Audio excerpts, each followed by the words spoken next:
Today, a behind-the-scenes look at the shoot, the capture, the merger, and the edit of a wildfire smoke-filled panorama of my hometown, Portland, Oregon.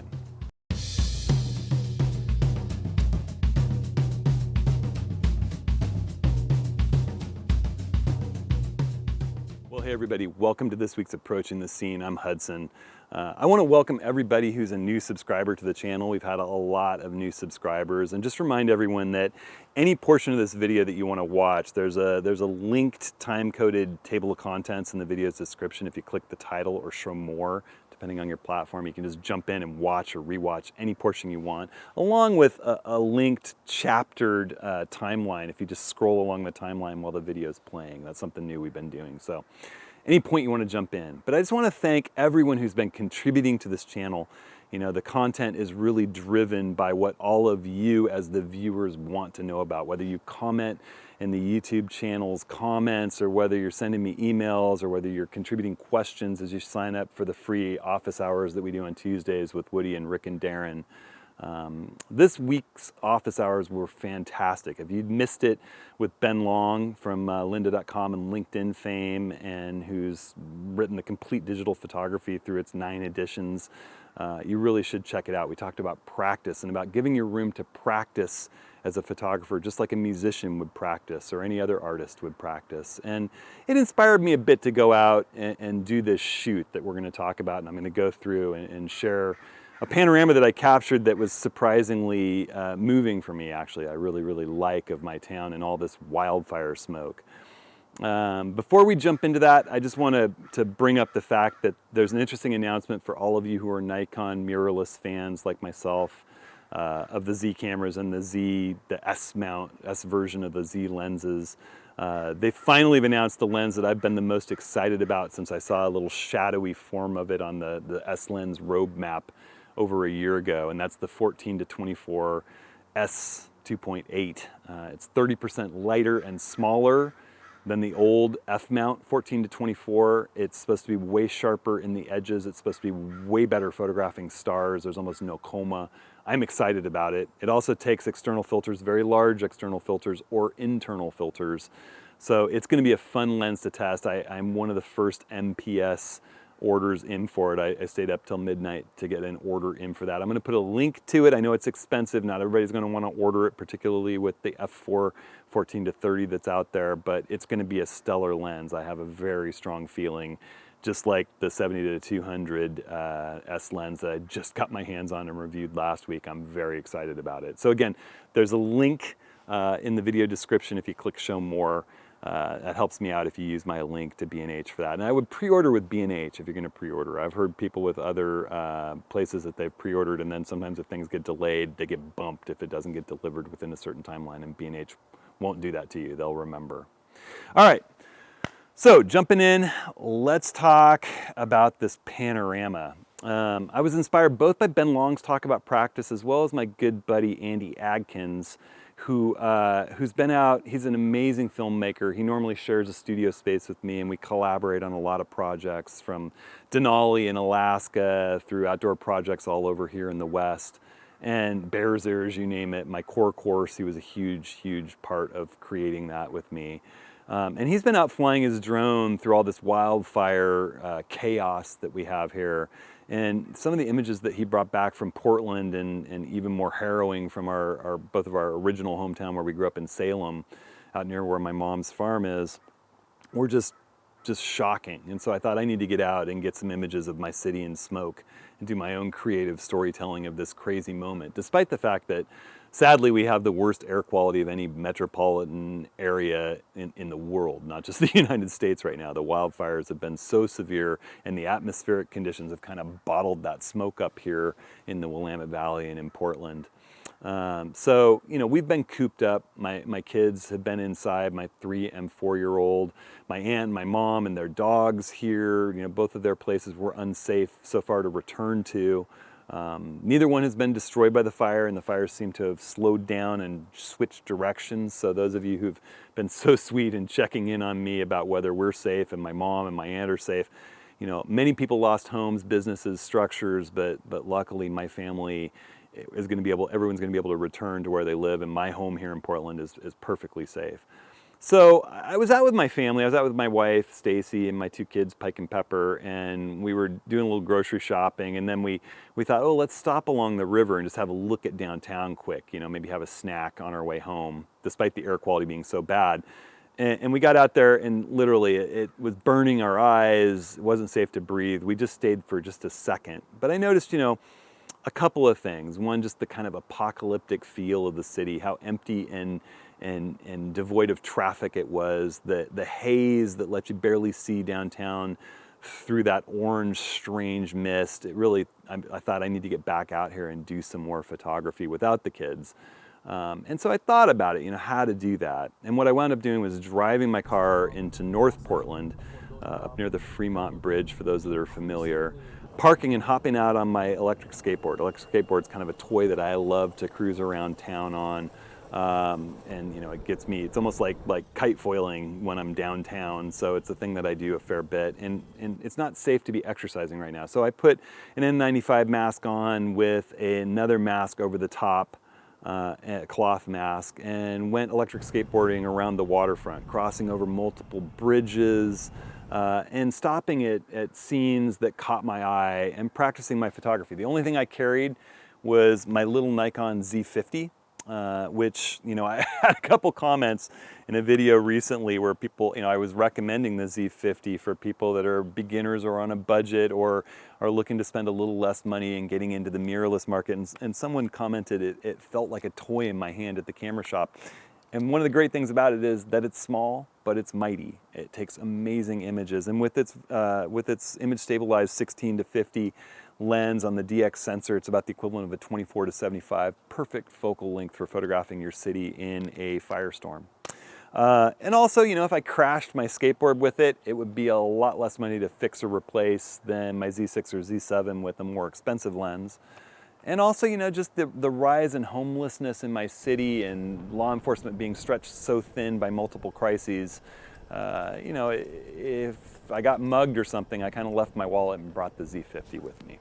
Enough said. So I took off, and along the way, you know, I wasn't expecting to capture all that much out there of consequence, except more document the smoke-filled city. And yet I happened upon this scene where the geometry and the symmetry and the still water reflecting and the haze and the color, it all just caught my eye, and I was compelled to stop and take the time to create a panorama. And I want to go through, show you the shoot, show you what I captured along the way, and we'll go through and edit that panorama start to finish. All right? All right, so let's jump in, go on a tour of some wildfire smoke. I'll go ahead and close down my my film strip so that you can see these bigger. So, you know, last week I talked about going into my mom's house where the Santiam fire was raging to pick her up from her farm, where it was just insane. It was definitely, you know, the time to get out of there.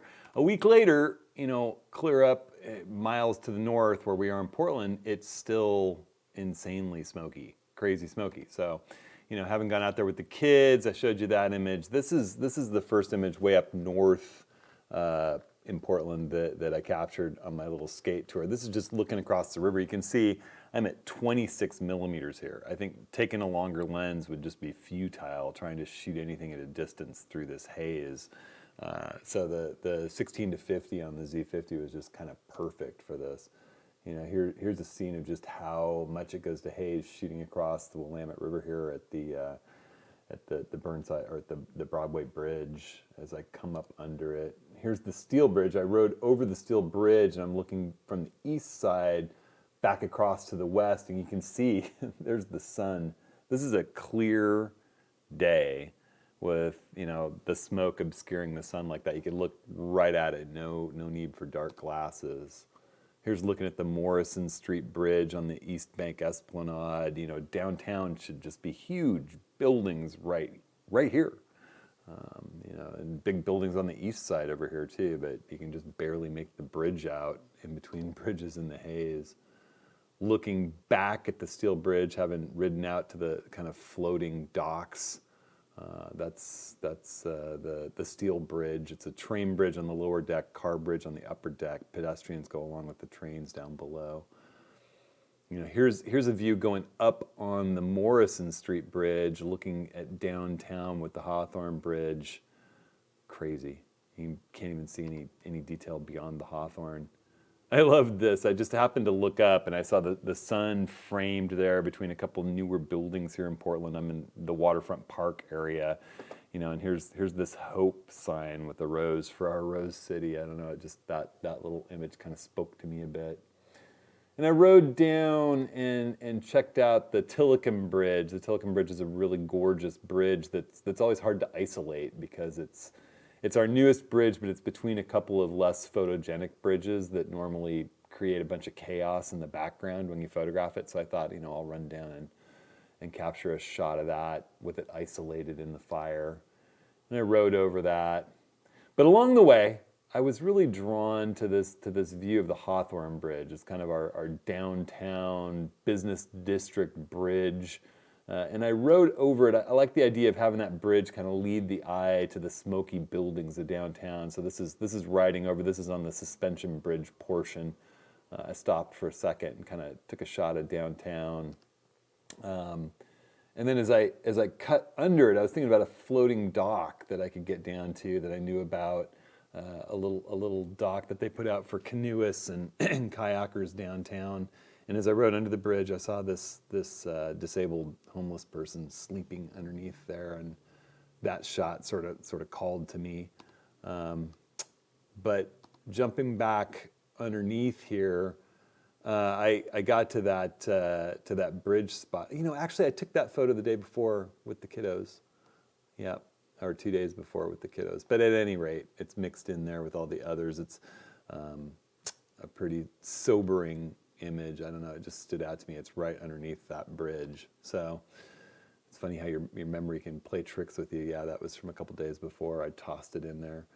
But coming along, you come down and there's this floating dock that sits out just below the Hawthorne Bridge on the east side of the river, looking back towards the Central Business District on the west across the river. And there was a couple out there on little rental scooters. As I went down there, the girl actually said, "Welcome to the apocalypse." But they were heading out, and I ditched my electric skateboard, walked out to the corner of that, and had a look at downtown. And to me, it just spoke to capture a panorama. It was just screaming for a panorama. So I put my hand up in front of my camera. I switched my settings to manual, all manual, turned off auto ISO, kind of scanned the scene to make sure that I had an on-the-meter reading. This is not a high contrast scene with all this haze and smoke. It's like a foggy scene, really low contrast. So I shot my hand, and then I started right to left and captured this series of overlapping images of just the smoke and haze, and then took a shot of my hand again.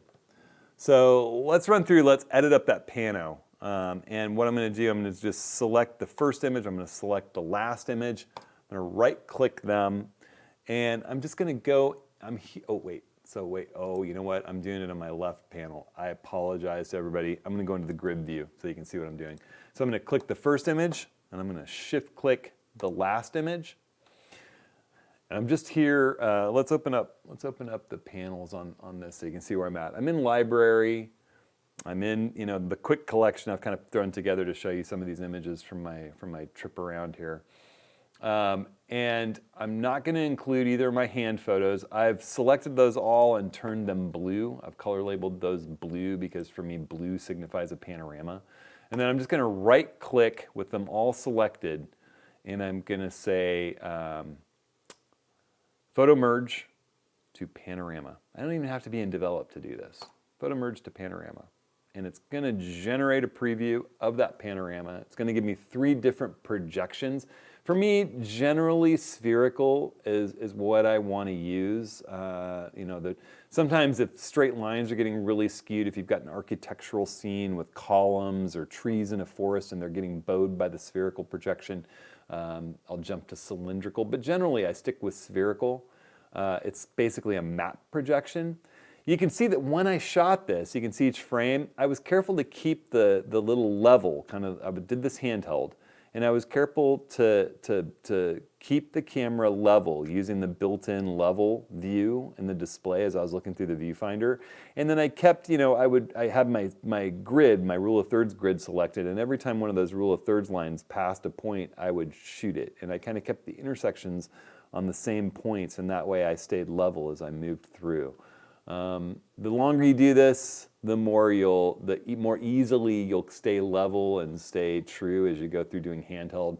In the beginning, doing panoramas, it's a great idea to have a tripod. In a mission like this, I just wanted to be fast and light, so this is a handheld. Now, you've got some choices here. You can say auto crop, and what auto crop would do would just crop in to where there's no blank space, but you'd lose pixels that way. What I like to do is just boundary warp in a scene like this, where all I've got is reflections in the foregrounds and at the top. So I'm going to go ahead, hit boundary warp to 100%. There's nothing getting distorted in my doing that.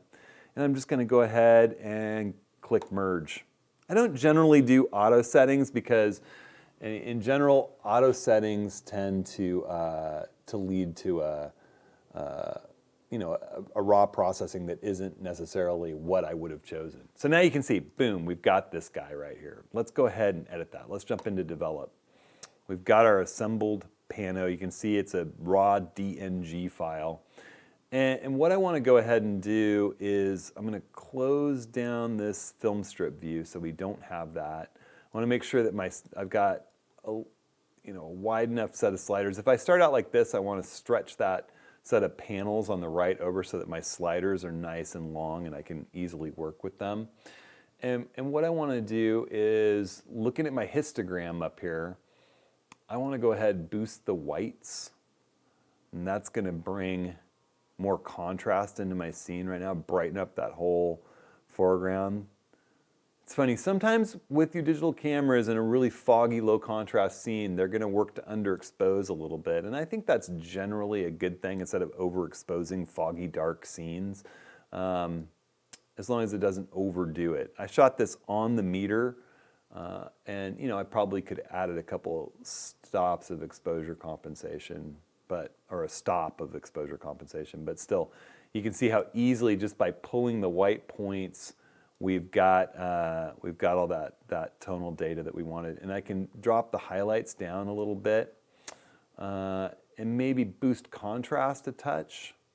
Maybe pull those whites back just a little bit. It's all kind of a little dance. Get the look that I remember it looking like to me out in the field while I was photographing it. That looks really good.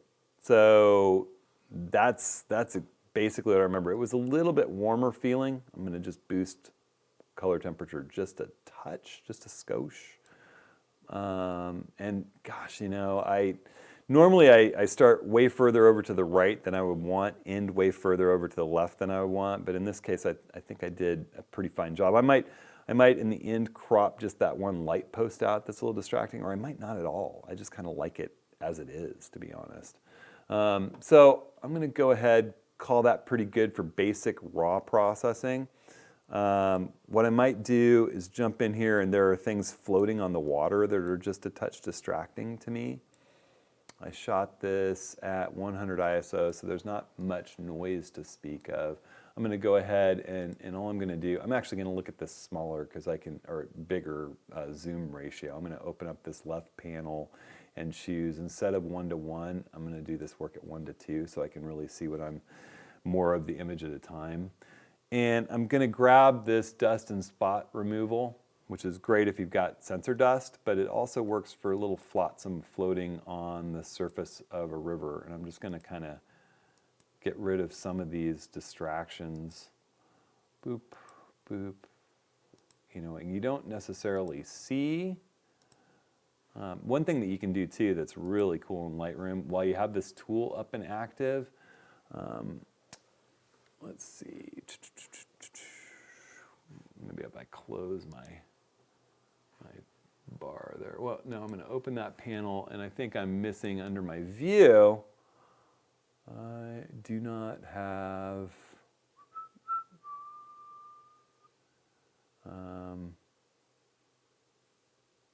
show toolbar. That's what I'm looking for. Make sure that's active. I don't know how that got turned off, but what I love to do when I'm doing dust and spot removal, sensor dust or flotsam on a river, is click on visualize spots. And look at that. All of a sudden, stuff that I didn't even see, but flotsam on the river is now popping up. I get this kind of negative view, and it's really easy to jump in here and just click with the sensor dust or dust and scratch removal tool. You can kind of do smudgy wipes too, like that, boom, boom. Just getting rid of all these distracting bits on the river. I want people's eye drawn to the smoky skyline, not to schmutz on the surface of the Willamette River. All right, we're getting close here. There's a little bit right there on the edge. I don't think any of those things are bothering me. Let's roll over this way. A lot less going on over here. Just a couple. All right, and then we'll turn that off. Just kind of look it over, make sure it looks good. I think that's fine. We can zoom back out, and bam, there it is. You can go ahead and do all the cropping you might want. At this point, if I was going to crop, I would right-click the image and I would say create virtual copy. A shortcut key for that is Control or Command on the Mac, apostrophe. So you can go ahead, create a virtual copy, and then you can crop that and say you wanted a 16:9 aspect ratio to include in your YouTube video or in a video. Or to display on a 4K television that's 16:9. You could just go in and crop like that. You could also maybe pull it in and get rid of that one street light that I was just talking about. Boom. And then, one other thing I might consider doing, in Lightroom, potentially, if Lightroom was my final edit of this, would be to throw in a one of these cool vignettes with the radial filter.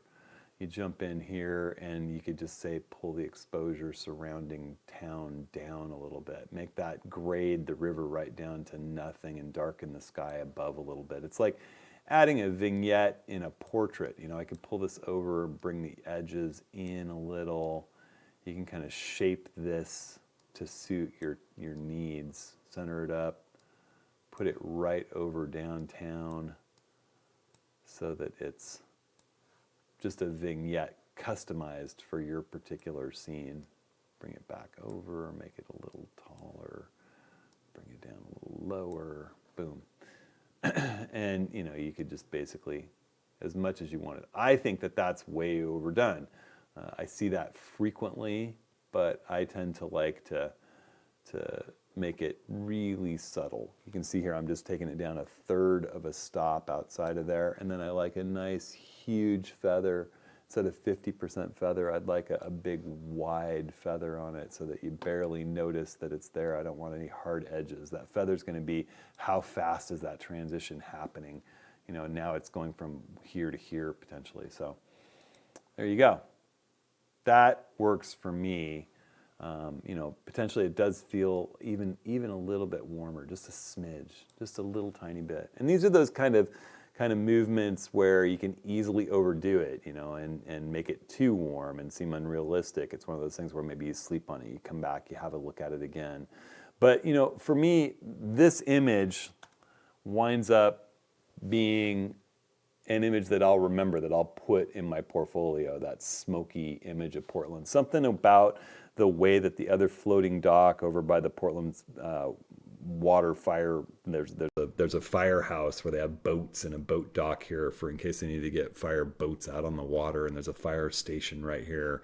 And the bridge where, as it goes into the haze, it disappears and you just get that reflection of downtown seeming like a dream in the smoke, and the color of the whole thing and the way it fades to black just really speaks to me. I wasn't expecting to get an image that would go in my portfolio of images of my home city, but this is a time I won't forget and an image to remember it by. All right, so that's it for this week. Next week, hopefully there'll be significantly less smoke. I'm actually hoping to run down to the southern coast of Oregon and do some Milky Way photography with a good friend of mine, Charlie, down in Port Orford. We're gonna go a little bit south of there. So hopefully that can happen, and I can tell you a little bit about that next week. I want to thank everybody for watching. Remind everyone to get on over onto my office hours site and sign up for the next office hours. It's going to be in 2 weeks. The topic is still to be announced, but it's always good to get signed up for that Zoom meeting and submit questions. We'll definitely do Q&A for that. So thanks everybody. Stay safe out there. It's a crazy, crazy time, and let's just hope 2021 has a little less excitement and certainly less chaos. All right, everybody. Thanks so much. We'll see you next week.